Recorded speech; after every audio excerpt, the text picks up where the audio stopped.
Neste vídeo, vamos abrir Lucas 5, a pesca maravilhosa, e você vai entender por que trabalhar mais pode ser exatamente o que está te impedindo de sair do lugar, e o que a Bíblia ensina sobre o momento em que a resposta certa não é mais esforço, mas outra direção.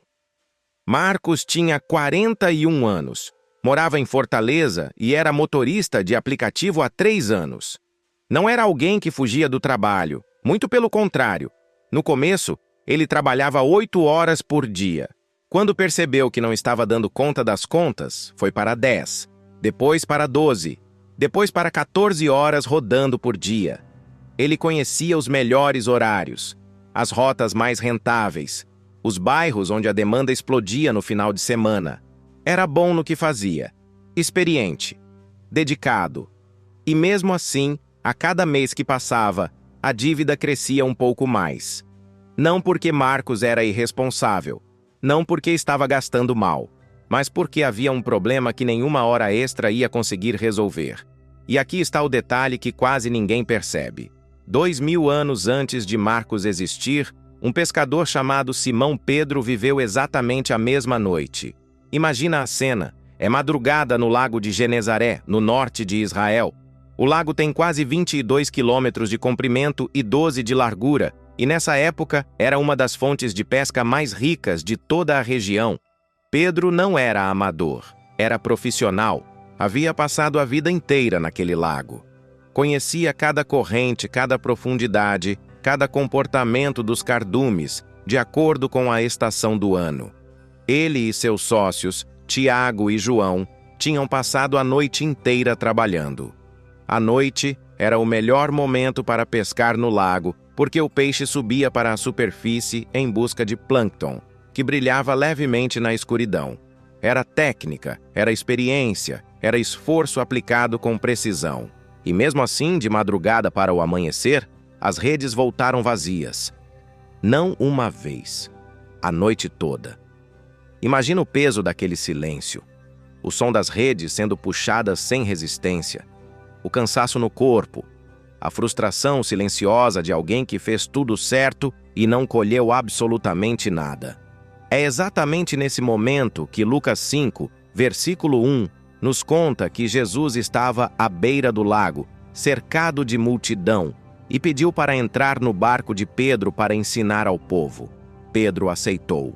Depois que Jesus terminou de falar, ele virou para Pedro e disse algo que soava completamente absurdo.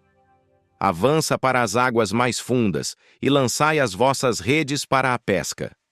Pedro, com toda a educação que conseguiu reunir, respondeu: Mestre, trabalhamos a noite toda e não pescamos nada, mas, pela tua palavra, lançarei as redes. E o que aconteceu depois ficou registrado como um dos momentos mais famosos de todo o Novo Testamento. Mas aqui está o que a maioria dos sermões sobre essa passagem nunca te conta. O maior obstáculo de Pedro não era a rede vazia. Era o que ele sabia. Pedro era especialista. Quando um especialista recebe um conselho que vai contra tudo que aprendeu ao longo da vida, a reação natural é resistir. A noite era o momento certo para pescar. As águas rasas eram onde os peixes ficavam. Pescar de dia, em águas fundas, com um carpinteiro te dando orientação? Isso não fazia sentido técnico nenhum. E mesmo assim, ele foi. Esse é o detalhe financeiro que muda tudo nessa história. Vamos falar sobre algo que os economistas comportamentais chamam de escalada de compromisso. É um nome complicado para uma coisa muito simples. A tendência humana de continuar investindo tempo, dinheiro e energia em algo que não está funcionando, simplesmente porque já investimos muito naquilo. Você já viu alguém continuar num emprego que odeia porque já faz 10 anos que está lá? Ou continuar num negócio que dá prejuízo porque investiu tudo que tinha? Ou continuar fazendo hora extra mês após mês esperando um resultado que nunca vem? Os psicólogos Daniel Kahneman e Amos Tversky estudaram esse comportamento por décadas e descobriram algo perturbador. Os seres humanos são muito piores em abandonar rotas erradas do que em escolher rotas certas. A dor de jogar fora algo em que você já investiu é maior do que o prazer de encontrar algo melhor. Isso tem nome técnico: Sunk Cost Fallacy. Em português, a falácia do custo irrecuperável. O passado que não pode ser recuperado contamina as decisões do presente. E Pedro estava no meio dessa armadilha. Ele havia feito tudo certo. E quando alguém faz tudo certo e não consegue resultado, o caminho mais natural é fazer mais do mesmo, com mais esforço, tentar de novo, mais uma vez, mais uma hora, mais uma rede no mesmo lugar. Mas Jesus não disse, tenta mais uma vez. Jesus disse, vai fundo. E essa diferença, que parece pequena, é o divisor de águas entre o esforço que liberta e o esforço que aprisiona. Vamos voltar para Marcos por um segundo.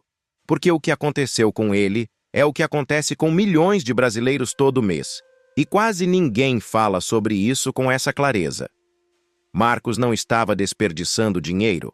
Ele havia cortado o plano de internet, cancelado a televisão a cabo, parado de sair para comer fora. Vivia no limite mínimo possível, sem abrir mão de nada que não precisasse abrir. O problema é que o modelo dele tinha um teto. Um motorista de aplicativo, por mais eficiente que seja, tem um limite físico de horas que consegue trabalhar num dia. Quando esse limite é atingido, não importa quantas horas extras você coloque, a renda não cresce proporcionalmente. O que cresce é o cansaço, o risco de acidente, a deterioração do carro e, inevitavelmente, as despesas com manutenção que vão engolir parte do que foi ganho a mais. Marcos estava pescando nas águas rasas com mais e mais intensidade, e a rede continuava vazia. Aqui vem o ponto que vai mudar a forma como você pensa sobre esforço e resultado. Existe uma diferença fundamental entre trabalhar muito e trabalhar certo. E a Bíblia, ao contrário do que muitos pregam, não glorifica o esforço cego. Ela glorifica a sabedoria aplicada. Provérbios 21, versículo 5 diz: os planos do diligente levam à abundância, mas todo aquele que se apressa em enriquecer, certamente enfrentará a pobreza. Repara na tensão desse versículo. Ele não está dizendo que o esforço é errado. Está dizendo que a pressa desorientada, o movimento sem direção, o esforço sem plano, esse caminho leva à pobreza. E tem mais. Eclesiastes 10, versículo 15, diz que o trabalho do tolo cansa aquele que não sabe nem o caminho para a cidade. Está cansado de trabalhar sem chegar a lugar nenhum? A Bíblia tem um nome para essa condição. Agora, o que Pedro fez de diferente? Ele mudou duas coisas ao mesmo tempo: a profundidade e o momento. Nas águas fundas, de dia, com Jesus como referência. 3 variáveis que ele nunca teria escolhido sozinho com base no que sabia. 3 variáveis que iam contra toda a sua experiência acumulada. E é exatamente aqui que entra algo que precisamos discutir com honestidade. Muitas vezes, o que nos impede de mudar de direção não é falta de informação. É o orgulho de quem já sabe muito. Pedro sabia pescar, e por saber tanto, foi difícil aceitar que alguém de fora, um carpinteiro de Nazaré, que jamais havia passado uma noite pescando no lago, tivesse algo a ensinar sobre pesca. Você já sentiu isso? Resistência a um conselho porque você já sabe como isso funciona? Porque você já tentou isso antes? O teólogo Craig Blomberg, especialista em parábolas e narrativas dos evangelhos, observa que a resposta de Pedro no versículo 5 revela algo muito importante. Ele não concorda imediatamente. Ele verbaliza sua resistência. A noite toda, mestre, a noite toda e nada. Ele deixa bem claro o quanto aquilo fazia pouco sentido para ele. E então vai assim mesmo. Essa sequência, reconhecer a resistência e agir mesmo assim, é o que separa a teimosia produtiva da teimosia que aprisiona. Vamos falar de outro caso agora. Uma mulher chamada Débora, 36 anos, professora de uma escola municipal em Campinas. Débora havia passado 5 anos tentando economizar dentro do salário de professora da rede pública. Cortava aqui, cortava ali, tentava guardar R$ 200 por mês. Mas entre imprevistos, o aumento do custo de vida e uma mãe com problemas de saúde que precisava de apoio, a reserva nunca saía do lugar. Ela fazia tudo que os canais de finanças pessoais ensinavam: planilha de gastos, sistema de envelopes, corte de supérfluos. Sabia exatamente para onde ia cada centavo. E a rede continuava vazia. Até que numa conversa com uma colega de trabalho, ela descobriu que havia uma escola particular na cidade, oferecendo reforço escolar nos finais de semana para alunos com dificuldade. A escola pagava R$ 70 por hora. 3 horas no sábado e 3 no domingo já representavam mais de R$ 400 por mês do que ela conseguia economizar com 2 anos de cortes. Não era mais esforço. Era esforço aplicado em lugar diferente. Mesmas mãos, mesma competência. Outro ponto do lago. Em 6 meses, Débora tinha a reserva de emergência que nunca conseguiu construir em 5 anos tentando economizar. A rede voltou cheia. Mas ela precisou aceitar ir para as águas fundas primeiro. Agora, vamos falar concretamente sobre o que significa ir para as águas fundas na sua vida hoje. Existem 3 perguntas que Pedro não fez antes de sair, mas que você precisa fazer antes de mudar de direção. A primeira pergunta é: onde estou pescando e por que estou pescando aqui? Isso parece óbvio, mas a maioria das pessoas nunca para questionar o modelo que está usando para gerar renda.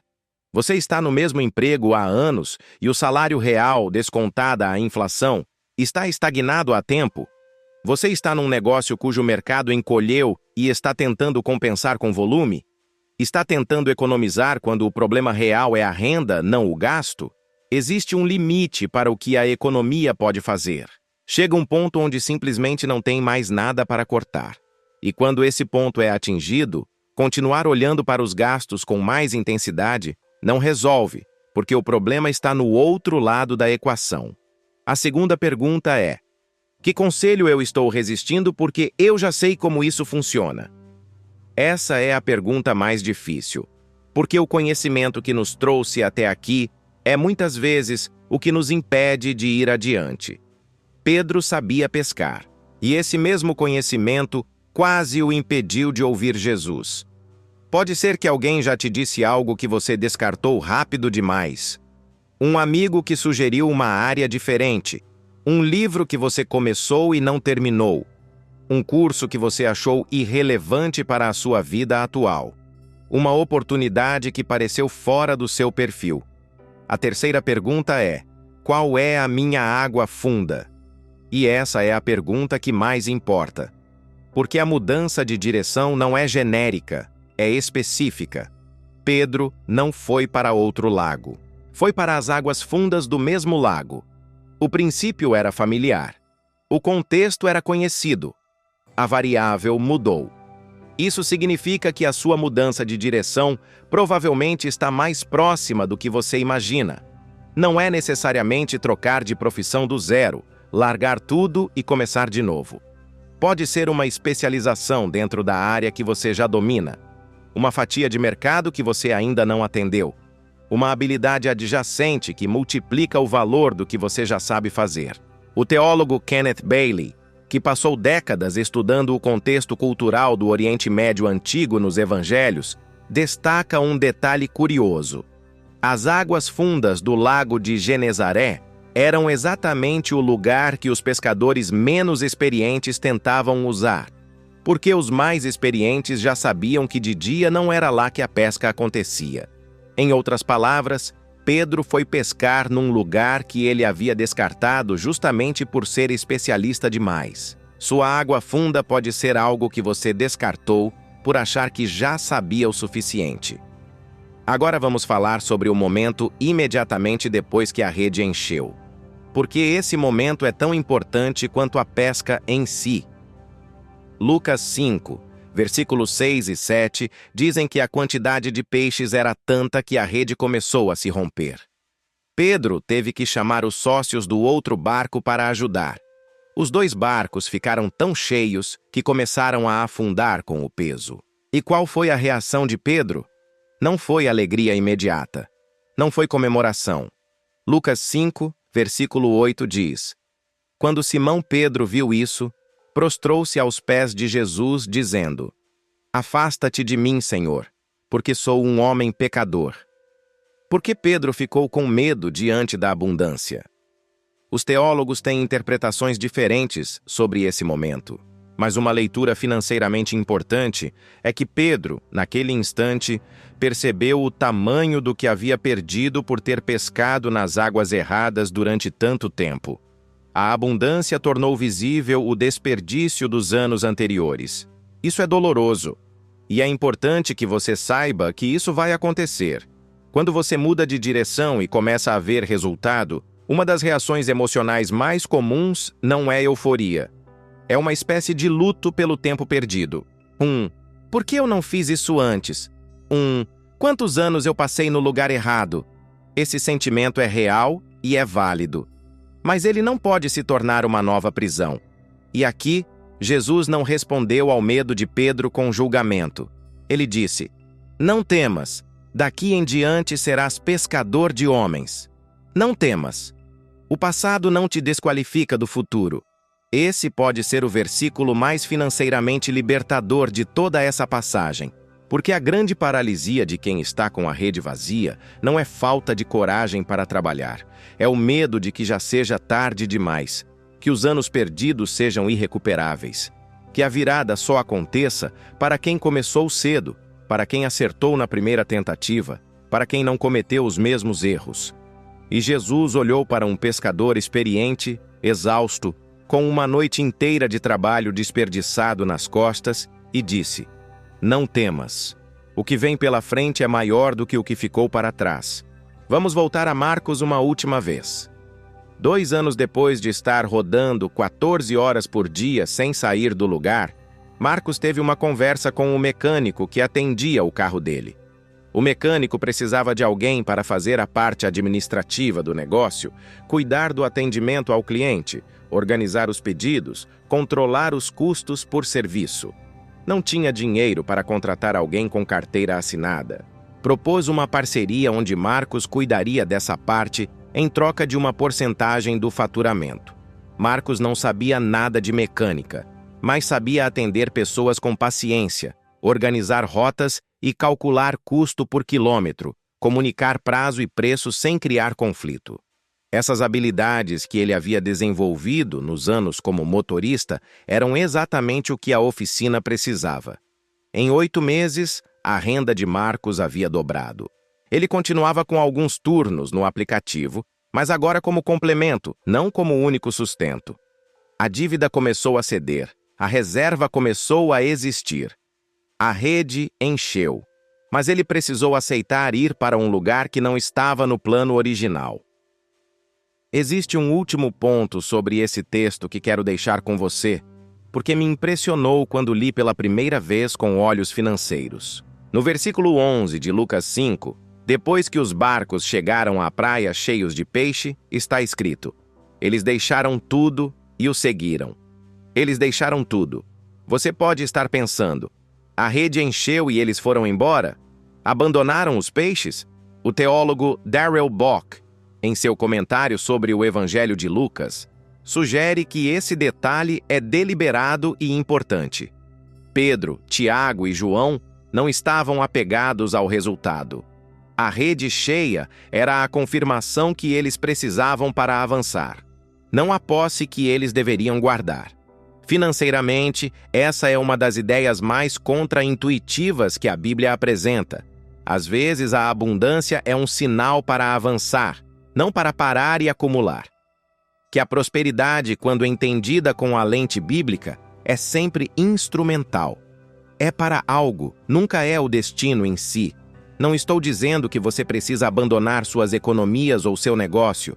Estou dizendo que pode existir um chamado maior esperando do outro lado da rede cheia, e que reconhecer isso com antecedência muda a forma como você usa o resultado quando ele chega. Provérbios 3, versículos 5 e 6. Confia no Senhor de todo o teu coração e não te estribes no teu próprio entendimento.